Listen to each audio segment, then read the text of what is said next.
I'll tell you one more time. You bet your last dime in all the world so far, I am the greatest, greatest star. Those are the closing lyrics to the song I'm the Greatest Star from the musical Funny Girl. And for 30 years, the star of the show has been one Kelly Dowell.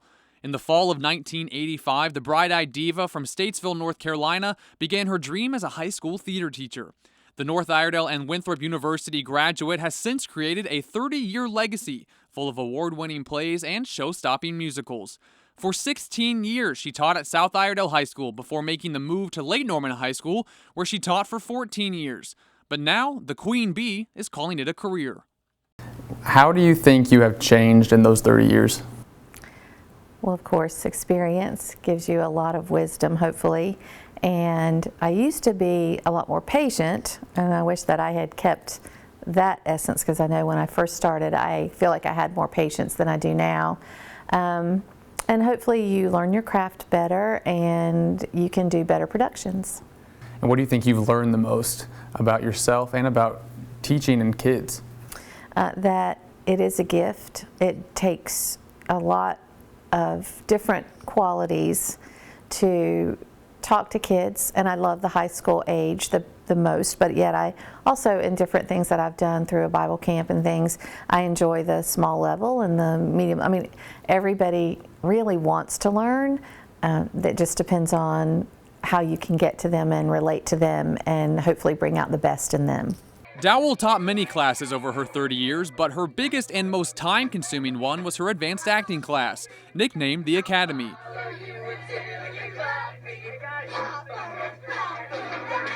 The advanced acting troupe was comprised of the best upperclassmen actors at the school, and all had to audition for Dowell to get in. Each year, the troupe started by presenting one or two one-act plays at the regional level of the North Carolina Theater Conference, competing with about 15 or so other plays. Quickly, the Academy gained a reputation as one of the best, winning at the regional level almost every year. Oh yes, we're going to States. Yeah, we're going to States, baby. In fact, at one point, both shows chosen to represent the Academy's region at the state level were Kelly Dowell productions. How did your mindset with competition change throughout your career? Because I went in high school through Debbie Miller, my mentor, and this a wonderful teacher, and didn't really understand what it was we were doing. Then I went to college, and I came out with we shouldn't compete, we should all just learn and be and blah, blah, blah. And then I realized that it was helpful for the students to see what other people are doing. So through North Carolina Theater Conference, High School Play Festival, you get to go to a regional level and see what people are doing within your region. And then if you win that, then you get to go to the state level and see what they're doing. And then if you win that, then you get to go to a national level. So it's really good in that instance of being able to see what other people are doing. And they really have tried to make it not so much about the competition anymore and about truly being a festival to celebrate the arts in high school. You have a lot of kids too who have won awards at the competition. Was there ever one performance from one of your kids that just blew you away at the competition level?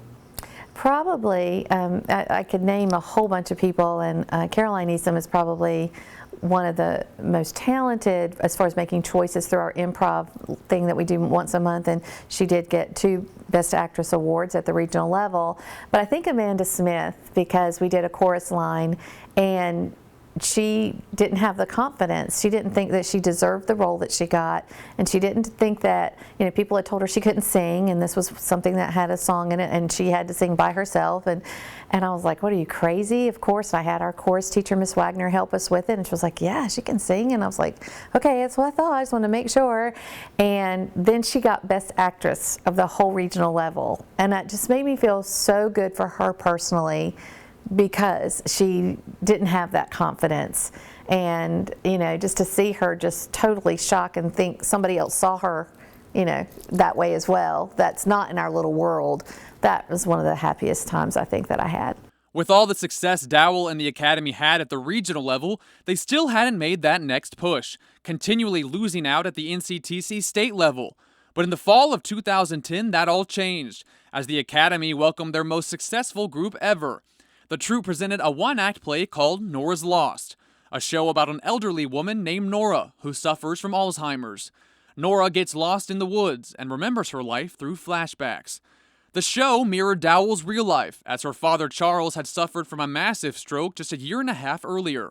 Nora's loss left audiences in tears, and won at the regional level. Then, in a moment that felt long overdue, Kelly Dowell and the Academy won at the NCTC state level, and were chosen to represent North Carolina at the national level, as they competed against other state winners at the Southeastern Theater Conference in Atlanta. What does that play mean to you?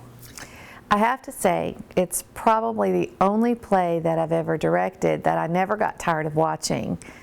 Because as a director, you know it before the kids know it. You know what you want, you know what to expect from it and how you can see it.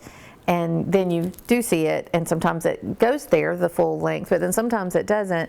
But still, you kind of go like, seen this a million times, or there's parts of it that you're like, And I never got tired of seeing that one. Although, that being said, they're all my babies, and so it's kind of choosing your favorite child.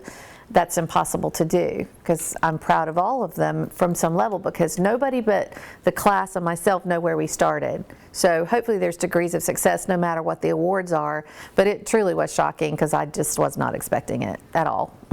At all. After the competition season ended, Dowell turned her focus to the spring musical. Unlike the Academy, Dowell never turned anyone away. If you went to the school, auditioned, and wanted to be a part of the experience, you were in. That sometimes meant directing over 100 students at once. How much energy and time and creativity do you put into putting on these huge productions? It is a 24-hour-a-day job because you can't sleep. You're thinking about it. Oh yeah, I've got to remember to do that tomorrow. Oh yeah, there's that. I've got to remember to tell so-and-so that note that I forgot to tell them. And then it's like, and then the program, and it's just something all the time until it's over. And then it's just, you crash because you are so tired. And that's outside of school. The way we do it is the majority of it is all outside school. It's not my other day, because then I have 3 classes that I'm also trying to do something with. And in theater, everybody always says, it's so fun, your job's so fun. And it is, and I hope everybody's job is fun. But there's always props, and there's always costumes, and there's always something that is not in a textbook, is not, you always are doing something outside of the class. Dowell has done everything from her first and last musical, Bye Bye Birdie, to South Pacific and Guys and Dolls, to more family-friendly shows like The Sound of Music and Beauty and the Beast. Known for showcasing big voices, eye-catching costumes, and show-stopping musical numbers with large ensemble casts, it was a time for Dowell to show a different side of her directing talent. Is there one musical that you just loved and you really thought that it was just your favorite? Nope. They're just all special to me because I choose them because I think they will be good for our school, and I try to switch it up each year so it's not the same genre, so it's totally different. But I really can't say that there's one that I said, they all had their purpose in my life and hopefully in the life of the school and the community, but I'm proud of all of them. In the spring of 2008, Dowell added the final piece to her legacy, a live sketch comedy show called Schizomania, also performed by the Academy. The show was an instant hit with the school, starting with the first sketch ever, a pre-recorded intro titled Senior Bell. Go!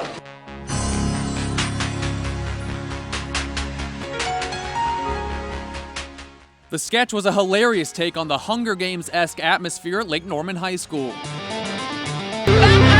When the school day is over, and seniors try to be the first ones out of the parking lot to avoid sitting in traffic. The show didn't hold back, making fun of everything from driver's ed to the school's new security system. And Jill, Laura, will you make Jill up, please? Jill.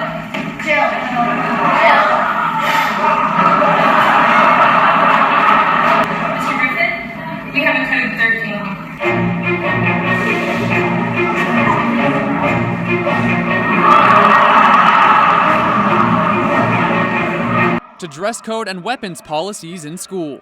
What do you think you have on? Your hood. Take it down. Obviously, not every student Kelly Dowell has ever taught went on to do something in the entertainment industry, but many have gone on to places like New York City, Los Angeles, Minneapolis, to try and make it in singing and or acting. In fact, one former student of Dowell's just recently presented his short film at the prestigious Cannes Film Festival in France. All of them say they could never have done it without the influence of Kelly Dowell. What does that feel like?